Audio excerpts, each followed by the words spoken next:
de par le collectif Cobiac, dont Jean-Claude Izzo était le fondateur, à savoir que Jean-Claude a eu en France et en Italie des expositions, arrête-moi si je me trompe.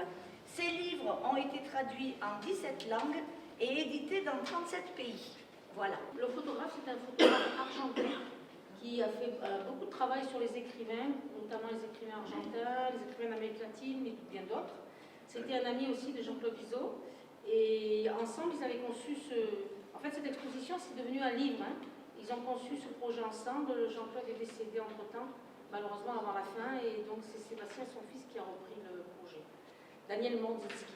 Moi, je voulais remercier quand même la ville de Roquevert d'avoir participé à cette initiative ISO itinéraire, parce que vraiment, bon, c'est bien, on est très contents, très heureux ici que l'expo soit visible et que la compagnie aussi La Percée, c'est ça? Voilà, j'allais les présenter. La compagnie La Percée ait accepté de lire des textes de Jean-Claude. Surtout que le Jean-Claude Izzo poète est beaucoup moins connu, alors qu'il a sorti plus de 10 recueils de poèmes. Il est avant tout poète, et même dans ses romans et même dans ses écrits journalistiques, c'est une écriture de poète. Et pour lui, c'était fondamental, cette écriture de la poésie. Donc c'est surtout ça dans ce projet qu'on voulait mettre en avant. La poésie, le Jean-Claude Izzo citoyen, militant, et puis le journaliste, puisqu'on connaît les romans, mais pas beaucoup moins le reste. En tout cas, merci. Marie-Hélène Bassani. De la part de Sébastien qui devrait... Collectif Cobiac.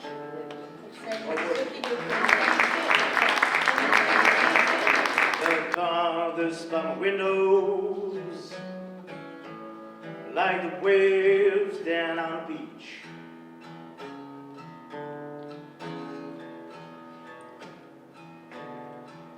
The car spun windows like the wave down on the beach.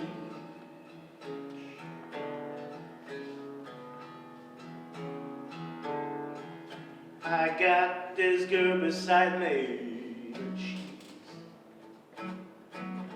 out of reach.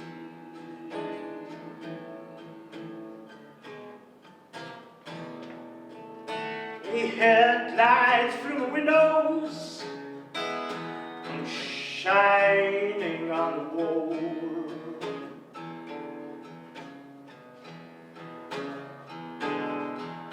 The headlights from the windows shining on the wall.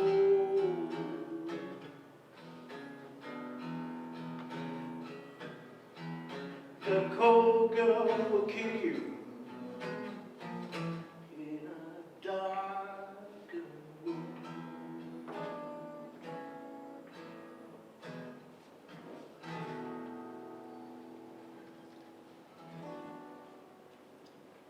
Face à face, deux corps, deux vagues, une mer. Face au ciel, deux corps, deux étoiles, une nuit. Face au sol, deux corps, deux racines, une terre. Face à face, deux corps, deux êtres, un amour.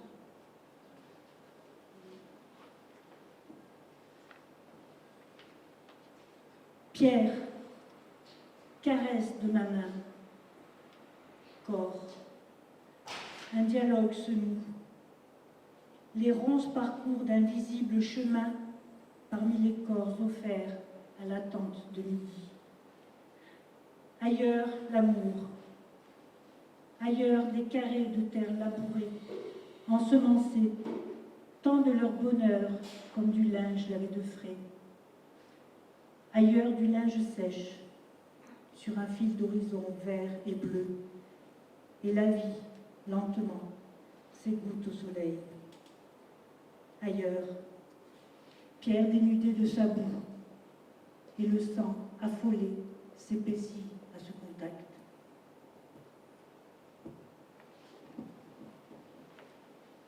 Peut-être suis-je là, de n'attendre rien, à peine immobile tel un cyprès. Sur l'oubli je veille, et la mémoire s'interroge. Je me refais une mémoire avec ces riens que sont chardon et pierre. La lumière, aussi profonde que l'eau, me rend l'avenir impossible. Je sais tout de ce qui brûle ou désaltère. Mais seuls, sans doute, les contraires cimentent aujourd'hui, ces insaisissables heures vers lesquelles mes doigts se tendent. Midi, il m'a semblé prêt pour rebâtir la lumière d'espoir et d'angoisse. Et le voulant, ma langue s'agite en son lieu de silence, lèvres humides entre lesquelles les mots se façonnent, passent et désespèrent. Cris et les pierres d'un poids insoupçonnable.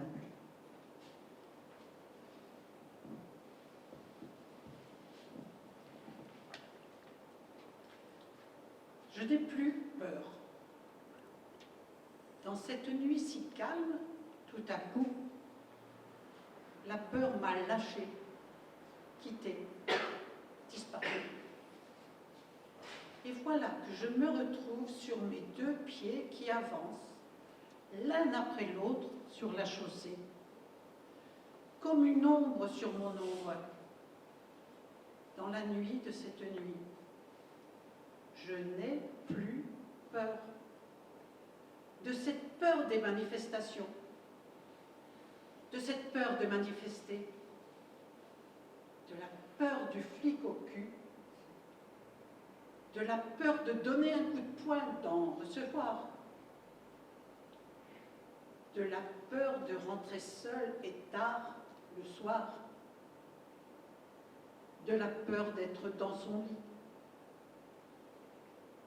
Quand on a peur, on est toujours traqué. Quand on n'a plus peur, alors on interpelle.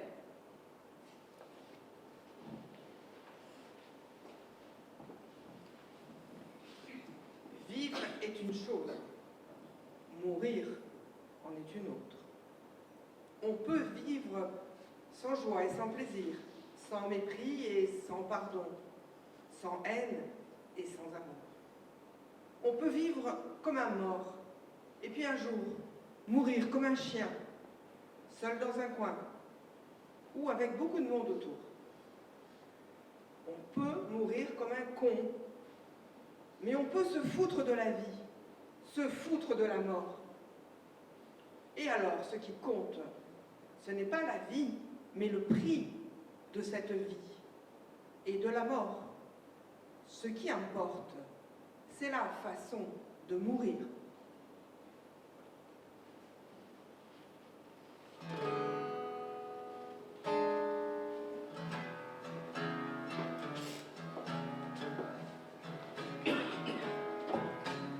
Headlights from windows shining on the wall.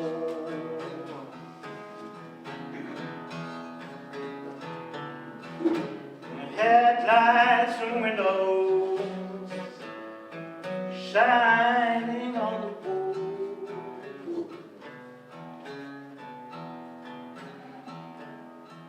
I got this girl beside me, but she out of reach.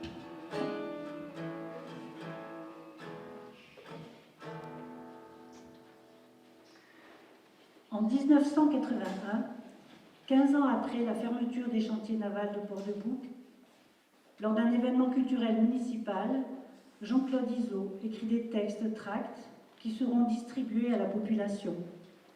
En voici quelques extraits. Du bon usage de la réalité. On sent cela en arrivant à Port-de-Bouc, même en y arrivant les yeux encore pleins des images vénitiennes de Martigues. Plus que celle-ci, Port-de-Bouc est ville ouvrière, ville de misère donc.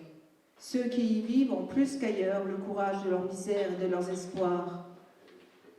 De ce courage-ci à ce courage-là, comme au centre des contraires, il y a la mémoire. Cette force qui, ramenée sur la grève des interrogations présentes, ne peut que venir clamer qu'il est temps de secouer les héros, de renverser les saints et de destituer toutes les injustices. Et c'est de cela que je veux vous parler. Bon nombre d'écrivains, de peintres, de cinéastes ont été d'excellents poètes du travail, des ateliers, des usines. Moi, ma nature profonde me porte plus à sacrifier à Saint-Fénéon et à la paresse chère à cet incomparable théoricien du socialisme que fut Paul Lafargue. La paresse, loin d'être la mère de tous les vices, est la fille aînée de la culture. Ne rien faire et n'avoir rien à faire ouvre de multiples portes au plaisir du corps et de l'esprit. La bourgeoisie l'a bien compris, elle qui a sanctifié le travail, l'a salarié et corrompu dans un droit au travail. Je dis bien corrompu, car ce fut bel et bien un plaisir du corps et de l'esprit. Mais je ne vais pas vous faire ici un cours d'histoire économique. En vérité, depuis le début de la révolution industrielle, toutes les revendications ouvrières sont une lutte pour le droit à la paresse. C'est ça la culture, prendre le temps de vivre, tout son temps de vie.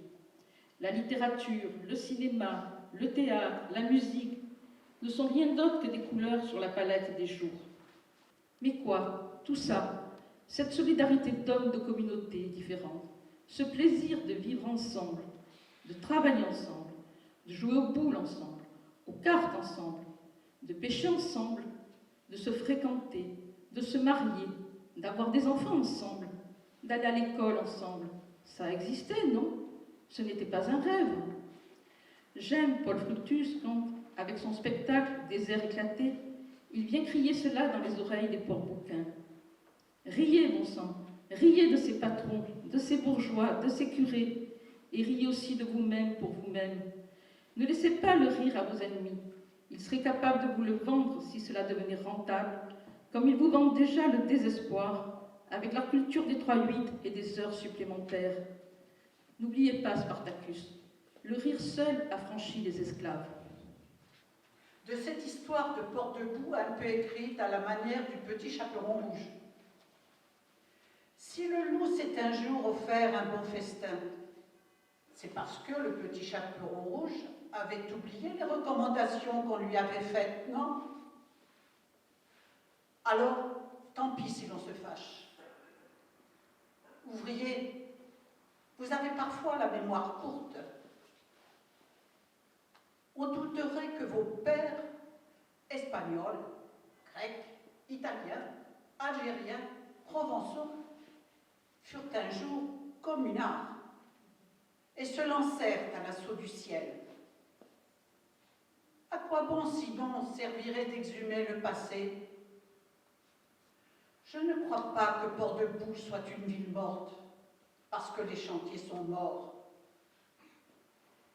Il suffit de voir tout au long des marchés du dimanche ces filles et ces garçons en train de se trouver beaux, beaux de l'amour de leur mère espagnole et de leur père italien. La mémoire populaire, c'est aussi ça, cette façon de redire aujourd'hui qu'il n'y a de différence entre les hommes que celle que leur a imposée la division sociale du travail, cette parcellisation de l'univers en OS, OP, OHQ. Le chantier qui dort dans la mémoire de tous, c'est un peu cette hache de guerre qu'il fallait bien un jour aller déterrer.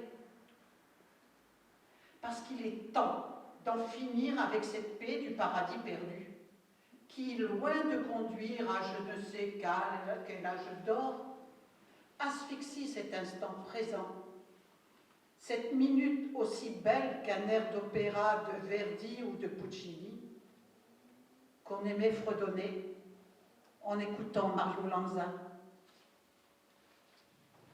Je les ai vus descendre ce matin, le long du boulevard Charles-Médélec, le long des bâtiments, des anciens chantiers navals. André Benedetto et ses comédiens.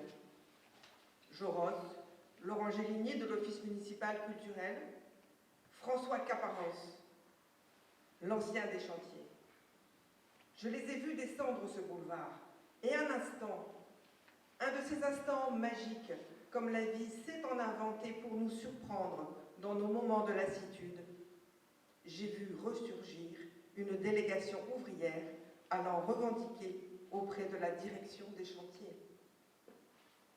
Et je me suis unie à eux, là, à ce point où la terre, la mer et le ciel s'unissent là où la mer trouvait enfin sa véritable profondeur, le ciel sa totale immensité, et les hommes leur beauté pleine et entière.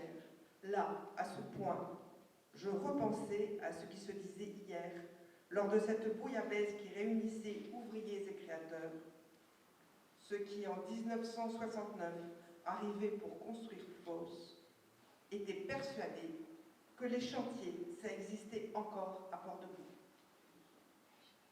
Et de fait, ils vivaient et vivent encore, oui. À chaque échange, à chaque pastis trinqué ensemble, à chaque poignée de main partagée, la mémoire survit au terrain vague de l'idéologie massacrante. Où est-il passé ce directeur que les femmes escortèrent matin et soir de son domicile au chantier? Où sont-elles passées, ces marraines d'un jour, ces belles du vieux monde? Où sont-ils passés, ces curés de salon qui ont noyé le Christ dans la sueur de l'exploitation humaine? Envolés, disparus, rayés définitivement de l'histoire de Port-de-Bouc.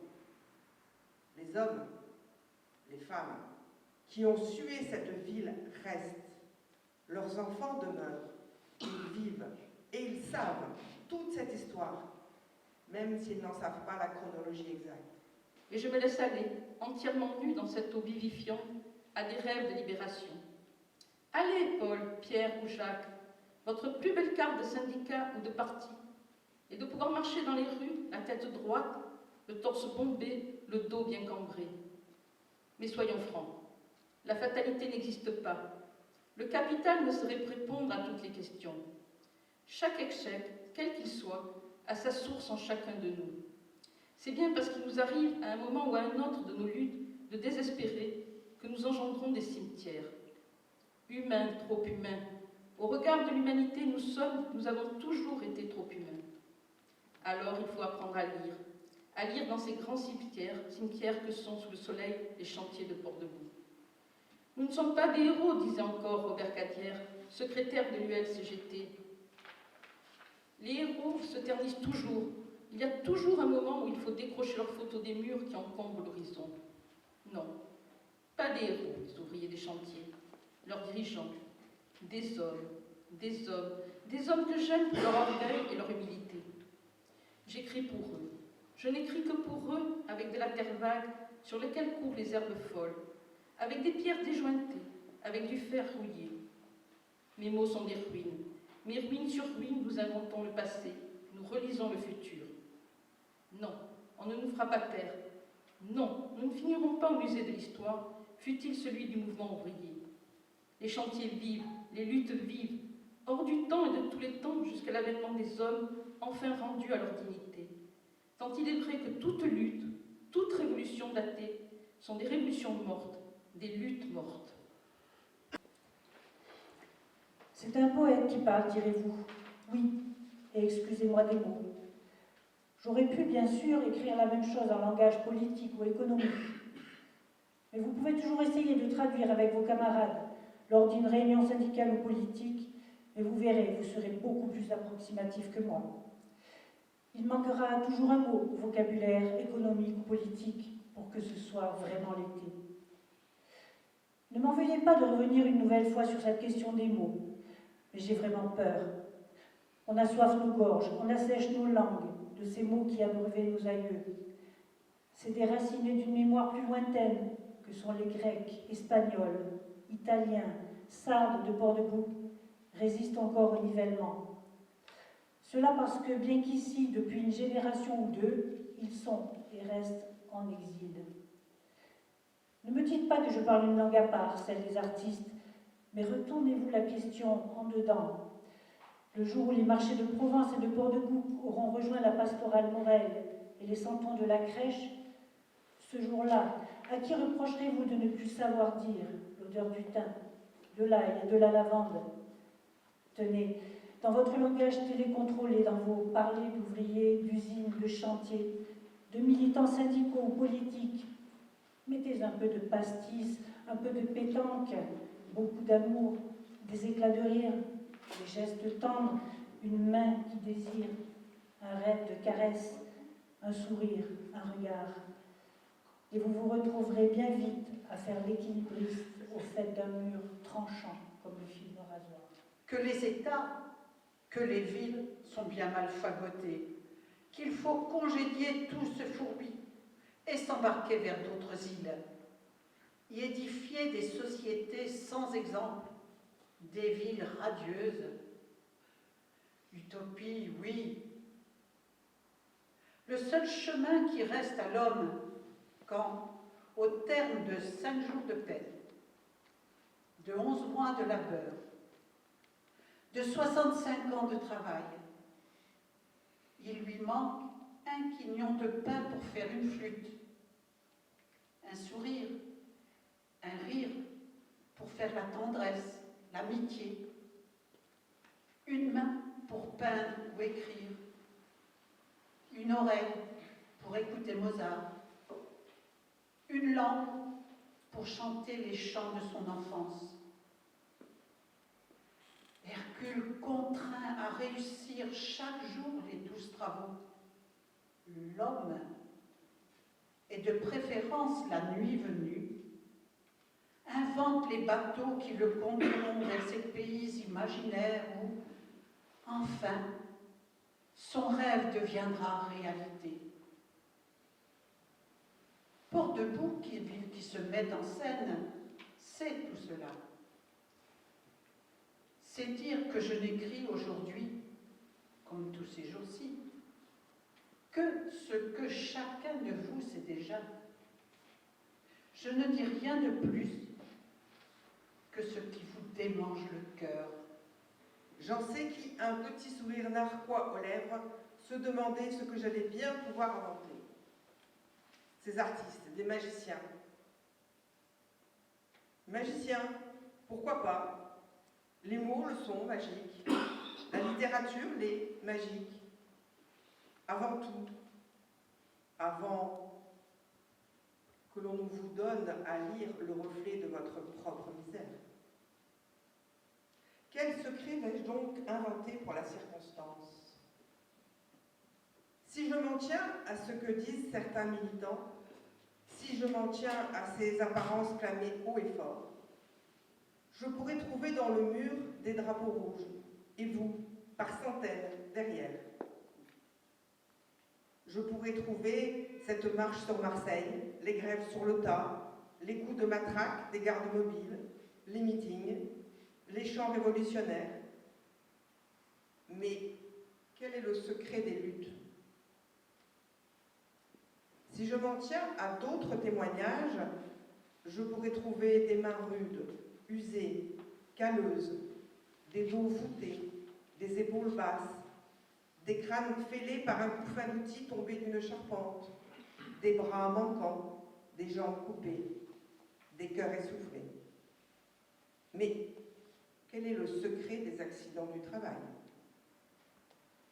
Si je m'en tiens à certains propos, je pourrais trouver des femmes têtues et belles, des ventres las d'enfanter pour les exploiteurs, des mains lasses des eaux de vaisselle, des cris, des disputes, de la fatigue et du manque d'argent, des chants de colère, des rires du repas de dimanche préparé avec amour.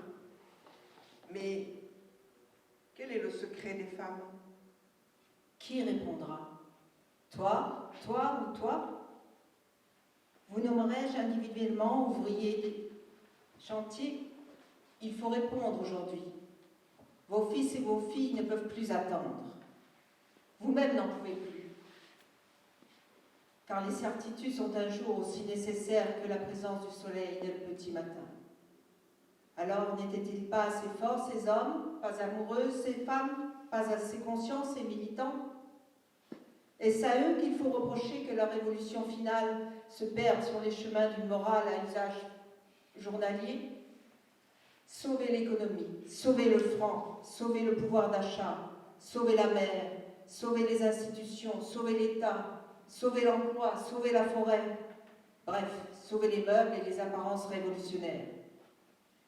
Du passé, faisons table rase, chantait-on ici en 36, en 45, en 58, en 68.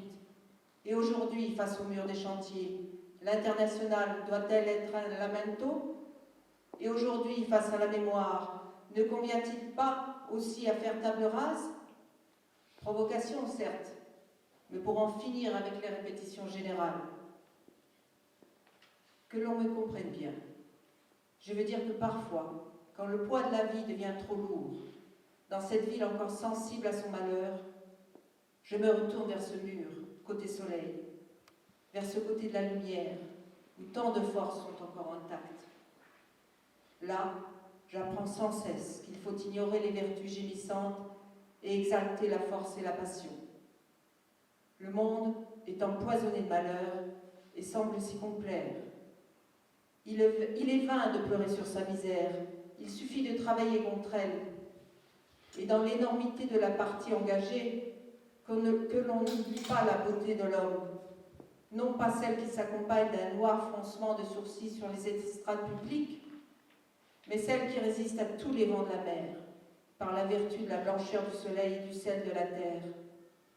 C'est elle qui, dans l'hiver du monde, prépare les fruits à venir. Oui, les œuvres éternellement refleuriront. Le fruit est éternellement préservé.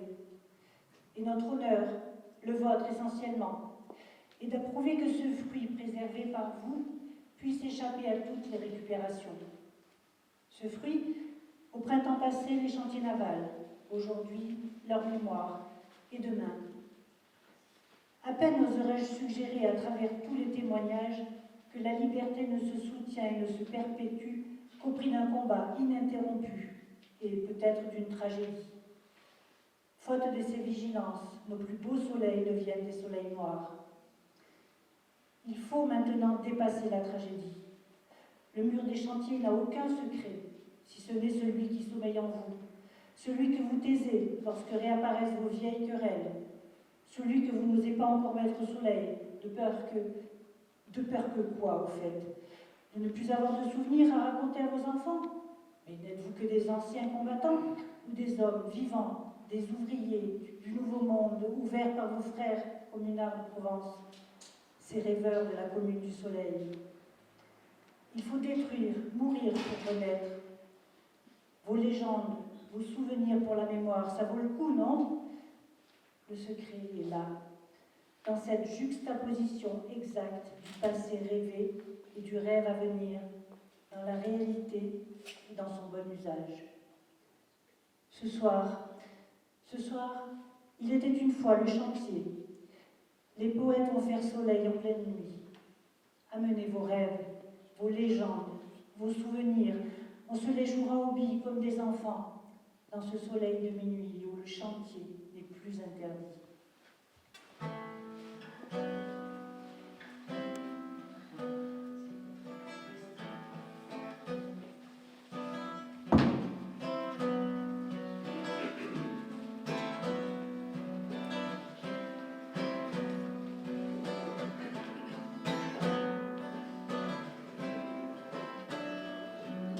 Summertime, when the living is easy, fish are jumping, and the cotton is high. Your dad is rich, and your mama's good looking. So hush, little baby, don't you cry. What of this morning, you will rise up and sing it. Then you spread your wings and you take to the sky. But till that morning, there's nothing can harm you.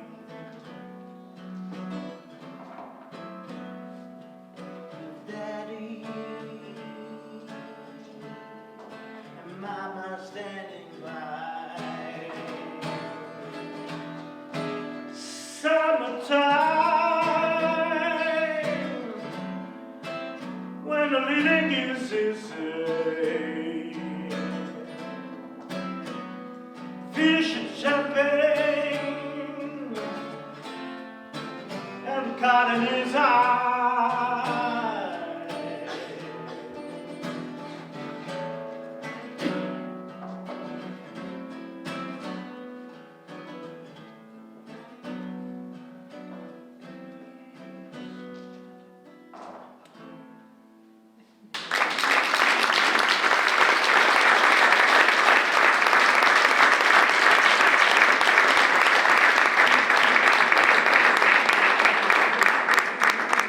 Pourquoi ne m'arrêterai-je pas un instant pour regarder les arbres et les fleurs, pour écouter le vent et les oiseaux? Pourquoi ne m'arrêterai-je pas un instant seulement pour regarder couler l'eau de la rivière, pour écouter le bruit de l'eau en liberté? Pourquoi ne resterai-je pas un instant, un tout petit instant seulement, à regarder, à n'écouter que cela, peut-être me laisser aller à rêver, perdant mon regard dans le ciel et les nuages? À trop regarder, on finit par bien voir. À trop écouter, on finit par bien entendre. À suivre les nuages, on se trouve sous d'autres ciels.